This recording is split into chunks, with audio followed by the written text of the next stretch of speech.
I am going to record this and I'll post this. So what we're going to do is we're going to take in the newsprint, right? And look, I got my coffee just for this occasion. Have a kneaded eraser, and you want to have your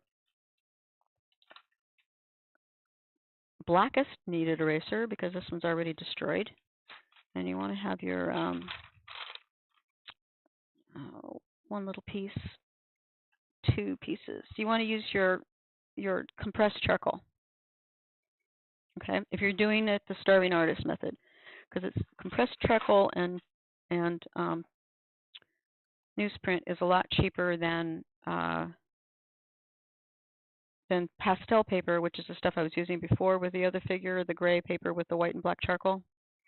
Okay, so don't use your whole kneaded eraser or you will ruin it. Just use a piece of it, just a piece, because it's going to be dead when you're done.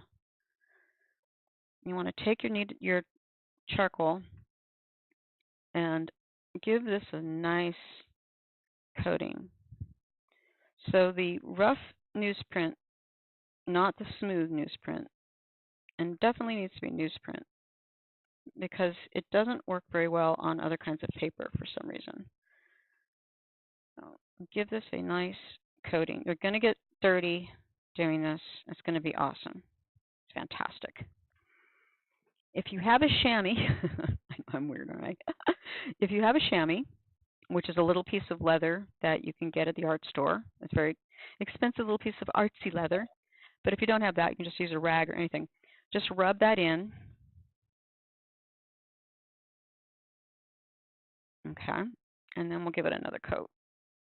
We do this 2 or 3 times just to give it a good coating of charcoal. You basically get a nice medium gray.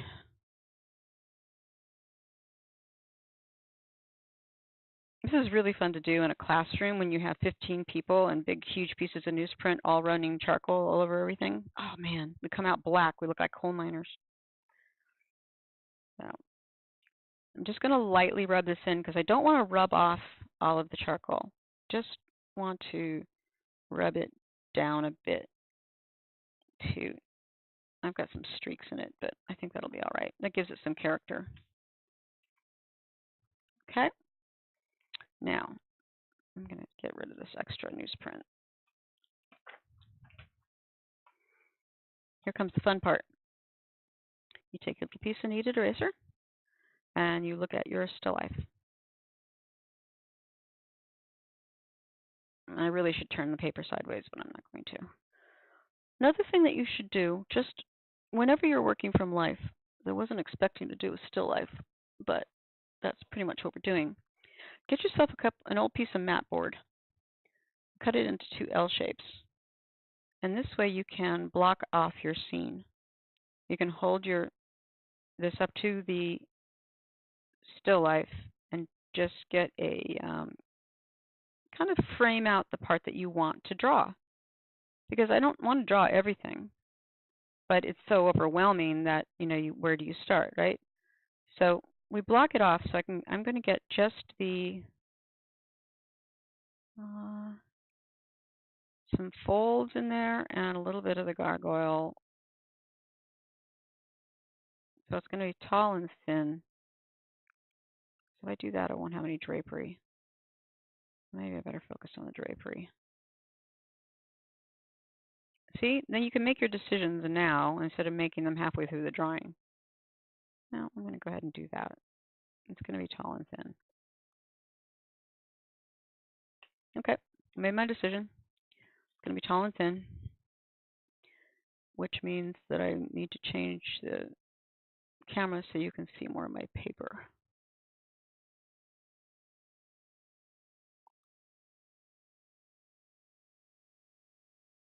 And that would be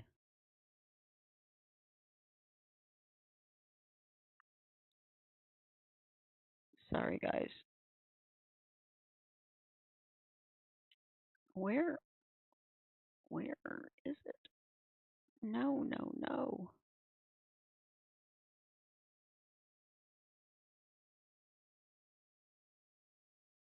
Oh, I got the wrong camera selected.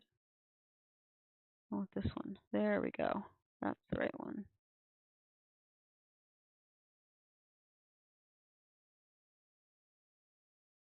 Okay. So now you can see more of my paper and also more of my messy desk that will survive. Okay. So my setup is going to be somewhat like this setup. And I'm going to start by looking for just the light areas of my still life. I bit off more than I could chew. All right. So use the eraser to pull out the light areas. This is really cool because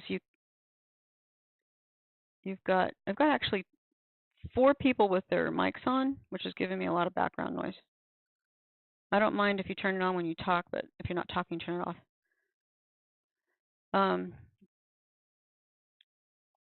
If I was drawing with white charcoal, same thing. I would just block in the areas of light. All right. I will mute you if you will not mute yourself. Okay. A little square area here. So this is a little bit different than what I've been teaching because usually I say, do the whole thing, block in the whole thing with a line of action, all this stuff. But I'm working just with the light, and usually I think there's something about just looking at the light instead of the dark or the line or the outside or the edge that gives you a better able to get the gestalt of it. Okay, so I want this little dragon guy. If you can't see where the lights and darks are, then squint at it. What's interesting, what I'm seeing most interesting, here's this here, and this is here.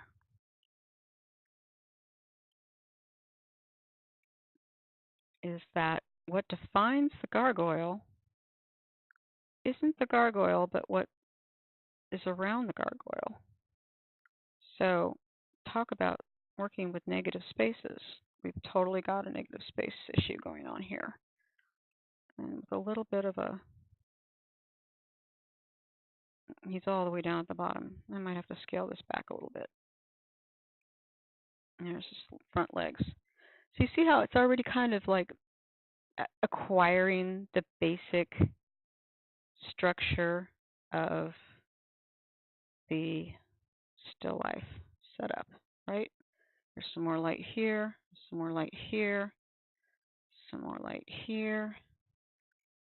This light goes down here and then off to the side. So this is the chiaroscuro part of it. We're looking for the lights and the darks. The drapery just happens to be lit with a strong light, which is what gives it chiaroscuro. Okay. So once you've got, so when you're doing the figure, you're going to want to make sure that you have, find all the light on the figure and in the background and how the background balances the foreground. And then you want to make sure that you've got the transition tones set, because when light goes around an object, like it goes around the edge of this fabric here, it's going to be a gradiated, a gradual transition. When it gets cast, a cast shadow, or if it's cut off like the edge of the fabric, it's going to be a hard edge, and this is going to be a soft edge. So I'm going to go work back into it with my dark charcoal. Actually can put in the horn. I'm going to leave the horn kind of like mid-tone, and then what's going to be behind the horn will be more black. So what's really fun about this kind of charcoal is that you can get really dark black areas. And you can turn it sideways. So if you're trying to do this with pencil, you're going to find yourself hating life because you're going to be using this fill. You're going to be doing this scrabbly fill thing, and that's no fun. So I'm going to push back more of the dark So the dark defines the light defines the dark. Got a little bit of a rim there. I'll go back and pull this up a little higher.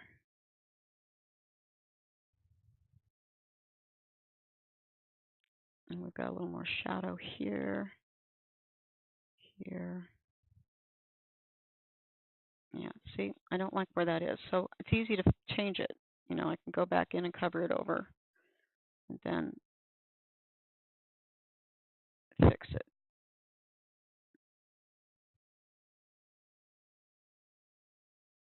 Okay. You'll have to manipulate your kneaded eraser a lot. It only works with a kneaded eraser. I wouldn't really try any other kind of eraser because the kneaded eraser doesn't leave little crumbs behind it like pink pearl or other obnoxious erasers. Okay, a little bit. There's some reflected light coming through here, just a little. And there's a little bit of a skull showing. I'm just going to put that in because it'll be kind of creepy and dark.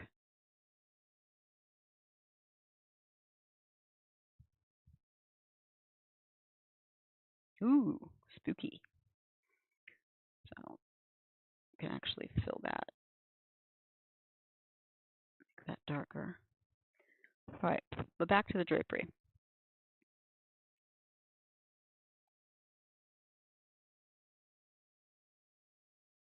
If you guys have any questions about what I'm doing or you don't understand it, just speak up. Chat box is behind me, so I really can't see the chat box.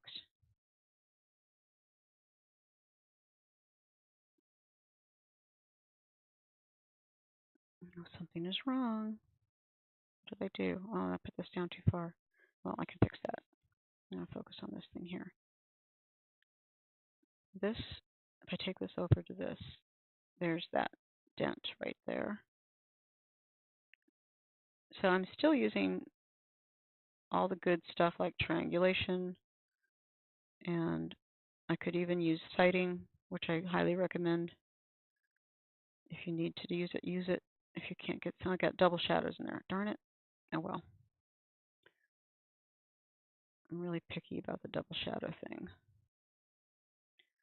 If you've got double shadows and you know they're double shadows, you can draw them as double shadows. But if you don't know what they are and you draw them, I'll call you out on it. Like, why did you do that? Oh well, I had two light sources. Okay. As long as you're honest about it. So this is why it's so much better to work from life than from a photo. You are actually in complete creative control over your artwork this way. Well, the only thing you don't control is that it has to be drapery and it has to be from an actual piece of cloth.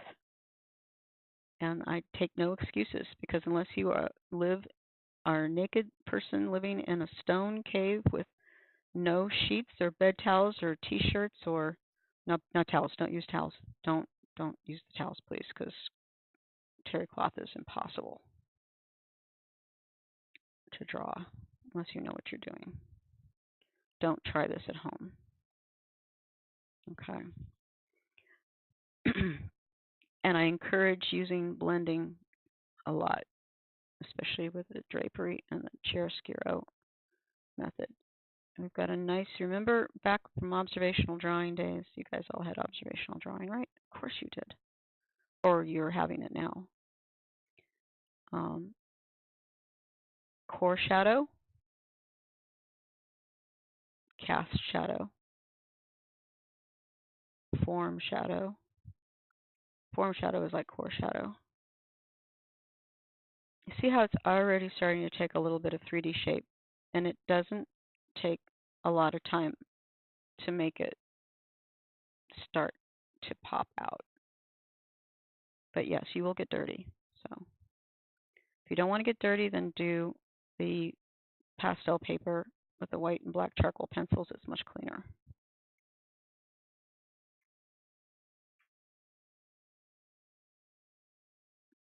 So you want to keep pulling up the highlights This is great because you can keep making them lighter and lighter, and then when you can't make them any lighter, you can add white chalk or pastel or charcoal to it.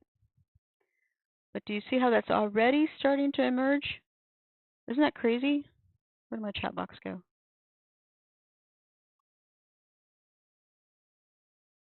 Oh, that's a good idea.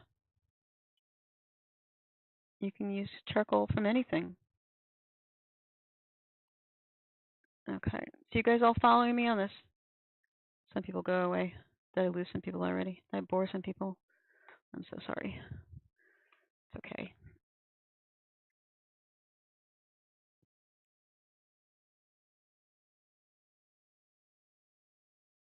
Okay, good. Somebody's still here. I'm not alone. But even if I were alone, I would still work on this because I think it's fun. But I'm weird like that. I haven't gotten to draw all day. It's like breathing or eating. Yeah, I really become, it's one of the reasons why I really have to start painting, and you guys are just going to have to put up with me painting on some of these drawing sessions because I'm not getting any oil painting in, and it's making me into a very neurotic person. Not a nice person when I'm not making art. All grades and no art makes for an unhappy, mad professor.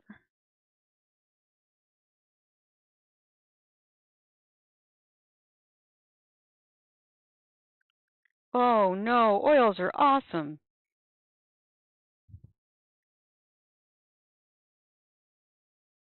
Oh God, I hate acrylics. It's like painting with snot.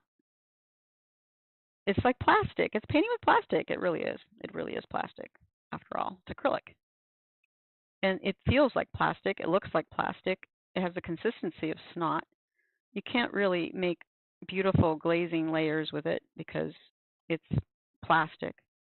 I'm telling you, once you use oils, you'll never go back. Although I've seen some really good acrylic paintings that are done like oils. But nothing is going to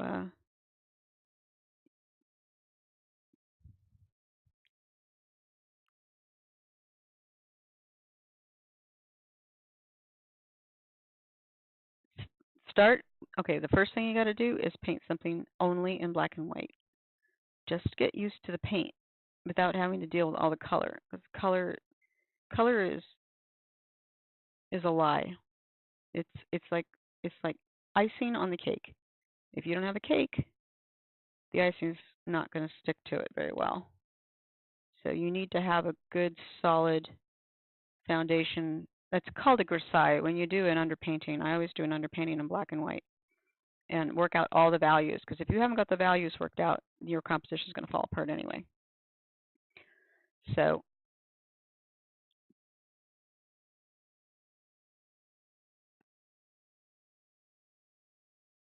the bottom layer, I mean the gesso or the primer, I usually just use acrylic gesso, but I tint it gray, or sometimes I tint it brown. Sometimes I do it gold, because you can tint it any color you want, and you can use acrylic paints for that. Actually, you can paint oil on top of acrylic. You just can't paint acrylic on top of oil. So if you want to tint your gesso, you just use acrylic paints and make it at least a neutral gray if you don't make it anything else, and give it a coat. Ideally, if you're going to do this right, stretched canvas. You can even stretch your own canvas, although I find that any canvas under 3 by 4 feet is just as, it's just the same to just buy it, a quality canvas ready-made. But if it's bigger than that, then I would stretch it myself. Put a layer of gesso on it with a roller. Use a roller brush. And then when it's dry, sand it and put another layer on in the opposite direction and sand it. And the more layers you put on of gesso, thinner layers with sanding in between, the smoother your surface will be.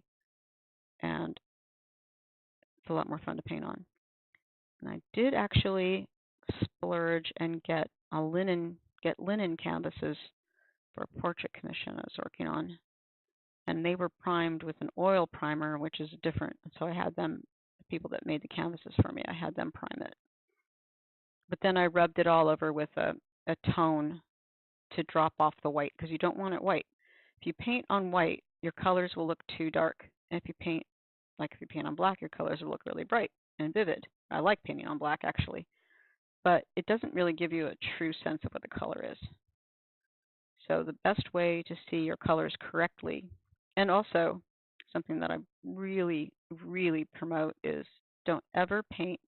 You shouldn't even draw in isolation. If you draw, like I've seen a lot of people that go and do paintings and they'll do one thing and they'll finish that one piece. You don't want to do that. You want to work over the whole thing with a kind of a gestalt so that you put equal energy over the whole canvas or over the whole drawing. And then when you want to focus in on one particular detail, you can add, force your viewer to see one particular focus by adding more detail and energy to one particular spot. But if you just focus on like your apple and you don't paint the basket or the background but like at the last minute and just fill it in, it's gonna look like ass. It's just not gonna look that good. So it's important.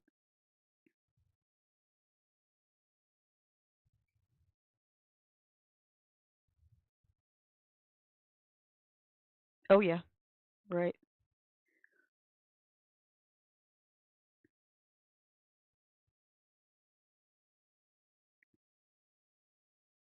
Mhm.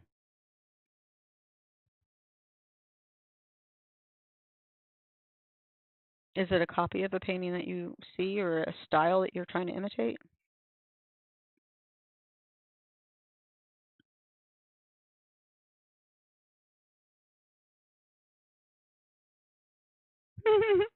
Okay, is that already funny? Go ahead.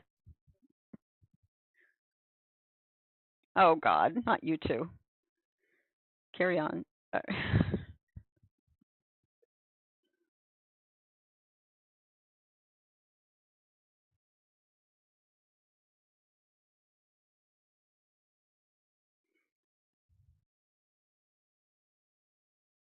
No, why? Then to bring it more to life, but put them in front of you. Bring them to life with your painting, not with a camera. You're going the opposite direction if you do that. Yeah, so just paint what you see and then add life to them that way. The camera's not going to help you with that. It's only going to make it worse.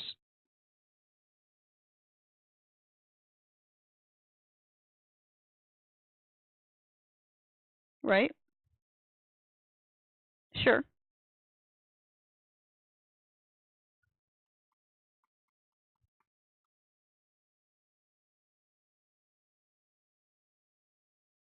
Mhm. Okay.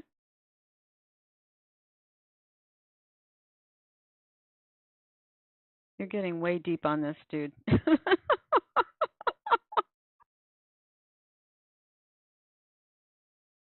We're all nerds. Classic nerddom. It's okay. All right. You're in. This is safe space here. This is Nerds Anonymous. What happens in drawing club stays in drawing club, and it's all good. It's all good, man.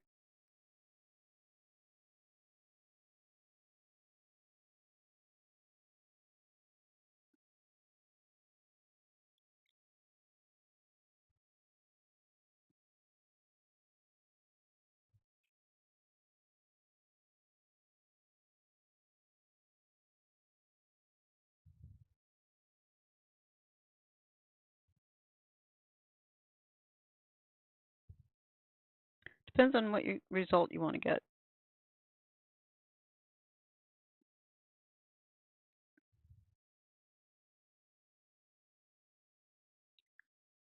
Digital might be the way to go with that then, honestly. Or you can do the painting, but then take it into Photoshop and add the lightsabers, because you'll never get anything as bright as a digital light on paint. You just won't. in order to make it really bright, everything else, the lightest thing on yours, the whitest white will only be the whitest white. And you have to drop everything else down. Whereas you can add a lot of filters to stuff in Photoshop and pull things apart, you know, push down the shadows and pull up the lights at the same time. And it won't print as brilliantly as it will display. But like I said, it depends on what you want to use it for. So, I mean, with lightsabers, you've either got to be George Lucas with a special effects budget, or you've got to have somebody with an actual lightsaber, and I don't think anybody actually has one yet. But they're imitating fluorescent lights, right? Basically, or laser lights, rather.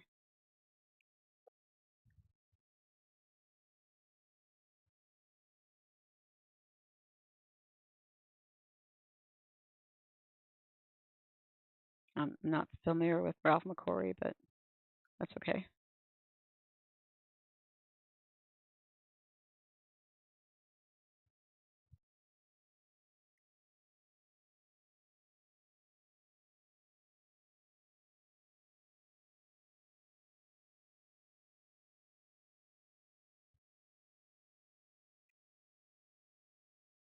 Well, you could send me a picture of the painting that you are admiring that you want to try to get the same effect, and I could help you try to figure out how that how they did that.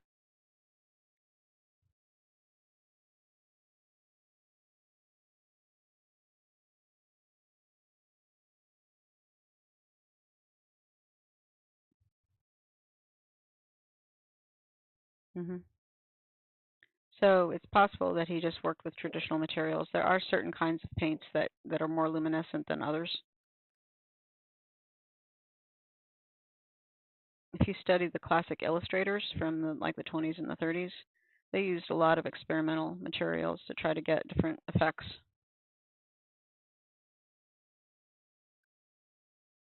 Like enamels, or you might even use egg tempera might be the thing.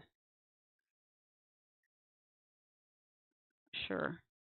There's a show. I forget where you live, but I've got to go out there this week because it's closing. There's a show out at the Rockwell, the Berkshire Museum on Norman Rockwell, Andrew Wyeth, and Maxfield Parrish. Three of my favorite people. Andrew Wyeth, I think, he's the artist, not the photographer. I think that was the other Wyeth. I forget. But Maxfield Parrish made this one really cool painting of these like sort of like clowns type, like soft clowns, but not like scary clowns, but with big globes of light. And when you look at the original painting, they do practically glow, mostly because he's layered so much to push the other stuff darker that the globes really pop out. But he also either used a lot of oil to make it really glossy and hard, like a hard surface, or he used some kind of enamel to make the surface. And it looks really awesome in reproduction, but it's amazing in person. So you guys kind of get the idea of what I'm doing here? Am I getting across the point? Maxfield Parrish? You would recognize that they use it a lot for, it's kind of, people use it for sentimental things. Look him up. You'd recognize some of his work. The pre-Raphaelites and he was like between the pre-Raphaelites and the Art Nouveau period. And he was mostly an illustrator. And lots of times those illustrators are working for reproduction, so that the materials that they used weren't very archival. And they cracked and things. A lot of times you'll get a lot of cracking with oil paints and enamels. Okay, so when you get into really working this charcoal stuff, or even with pencil is the same thing, but what I like to think about is edge control. It's really all about edge control.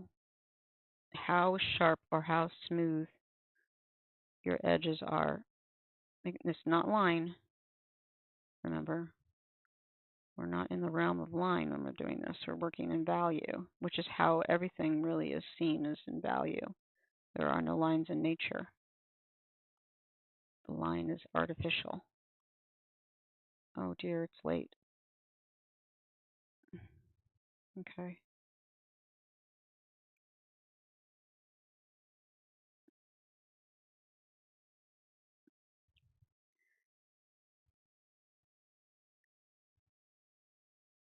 And you're not going to see the same things in a photograph that you're going to see from real life.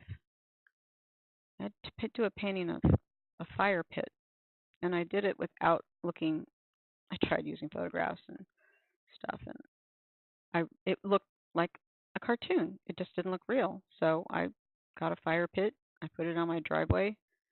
I built up the fire, and I turned off all the lights, and I sat there and I watched it, and I just really paid close attention to what makes it look like a burning coal thing. And the dark parts of the fire are so dark. It's amazing. And in the flames themselves, you'll get these pitch black areas. I'd say lava is a lot closer to what it really is when you get right down to it, painting fire. So we got a little light coming through the cloth here, which is kind of hard to pull off, but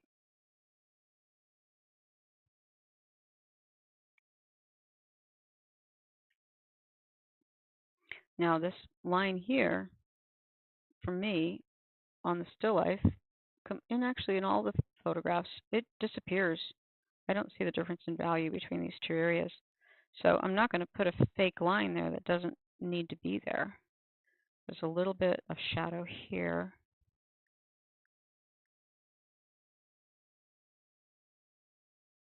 And a little bit of shadow here, right behind the, I'll have to do the gargoyle some other time. And then we've got some darker here. So I think you're going to really be surprised at how different it is to draw thinking towards the light rather than thinking towards the dark or thinking towards the line. It really makes you look at things a lot differently.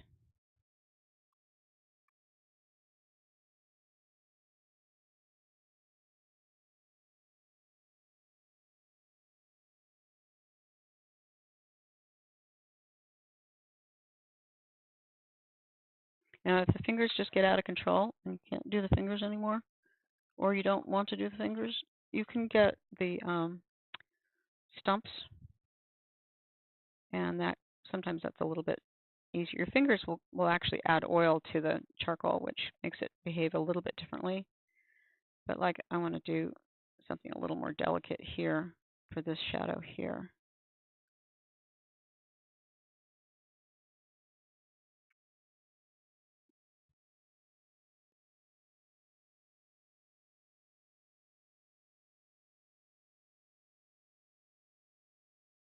Ooh, my partner's in the kitchen cooking. I taught him how to do roast chicken, my special recipe, and he's getting really good at it.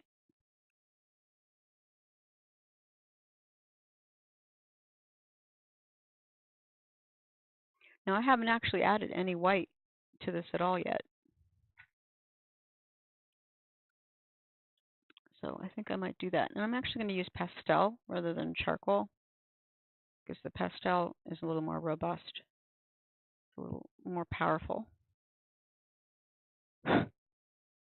Once you put it on there, you really don't want to fuss with it.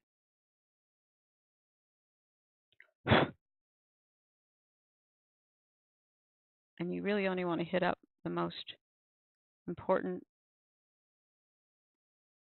places with the white.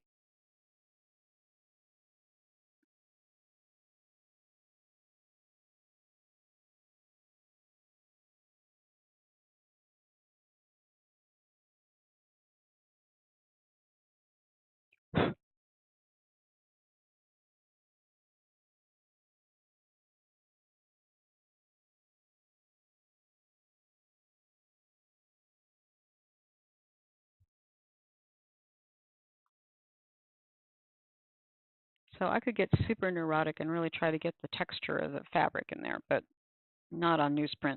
I'm not going to bother doing that on newsprint. If it was on a nicer, you can do this with nicer paper, of course, but I would use probably pastels and toned paper. Probably, maybe. I don't know. You could do this with paint too. You know, you could rub over a whole surface with a coat of thin paint and wipe away the paint. People do that. That is one other way of doing a grisaille, is to wipe away to the white what you want the lights to be. And that can be another way of getting, you know, as long as you get to where you're going, where you want to be, it doesn't really matter. In art, it doesn't matter how you get there. As long as you don't cheat. I mean, don't cheat. That would be bad. But you guys would never cheat, right?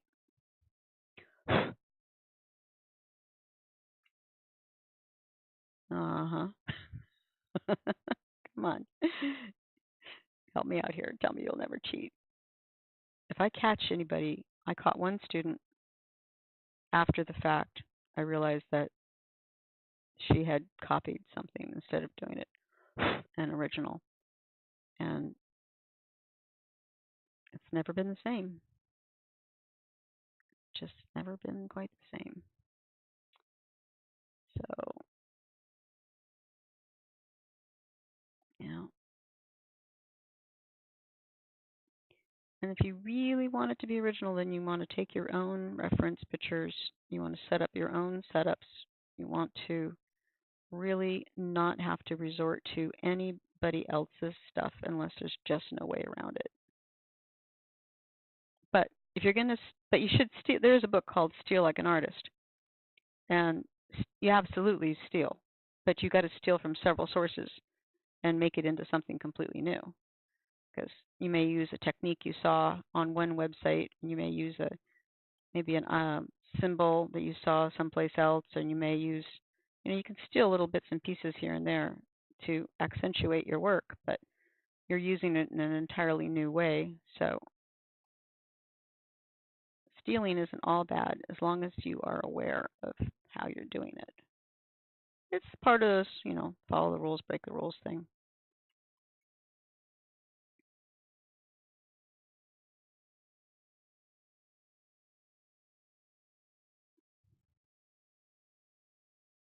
Yeah,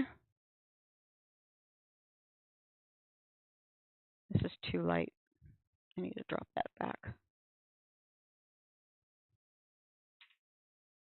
And this should be pitch black. Sometimes I can't get it black enough.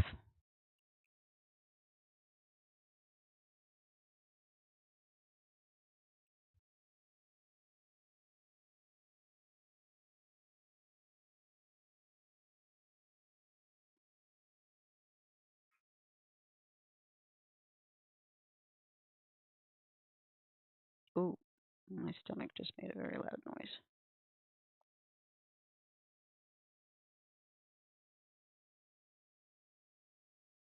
It's kind of interesting having it on the computer screen too, because it's sort of like you don't really see certain things in your work until you photograph it. It's like having an instant photograph right there on the screen so you can see different things than you see with your eyes. It's really interesting.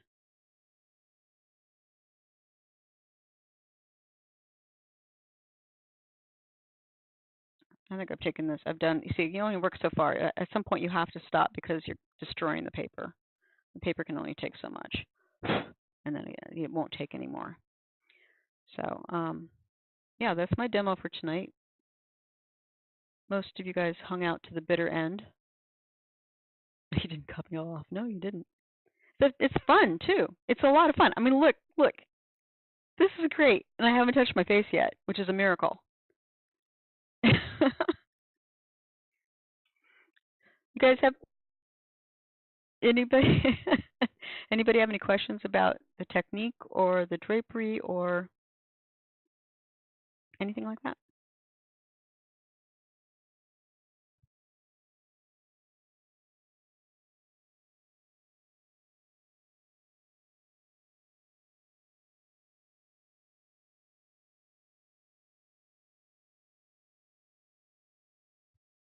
Yeah. You know, Get a leather jacket.